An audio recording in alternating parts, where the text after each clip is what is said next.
Сәлеметсіздер ме, әріптестер және желі оқырмандары. Қазақстандағы кәсіби музыка өнерінің ұлттық музыкалық дамуына зор үлес қосқан қайраткер тұлға академик Ахмет Қуанұлы Жұбановтың туғанына 115 жыл толып отыр.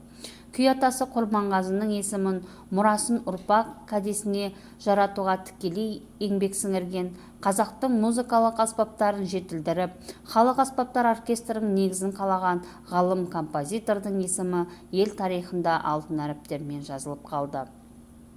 Ахмет Қуанұлы Жұбанов қазақ музыкасын зерттеушісі, көрнекті ғалым, әйгілі композитор, дирижер. Ол халық күйлерін оркестрге лайықтап нотаға түсірді және қазақ музыкасын күрделі аспаптық симфониялық шығармалармен байытты.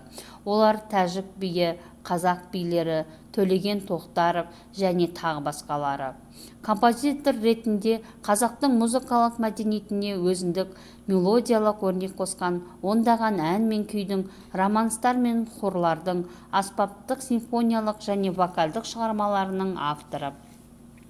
Қазақтың ұлттық өнерін дамытуға қосқан үлесі үшін Қазақ мемлекеттік сыйлығының лауреаты атағы берілді. Ленин және тағы басқа ордендермен, медальдармен марапатталған. Назарларыңызға рахмет.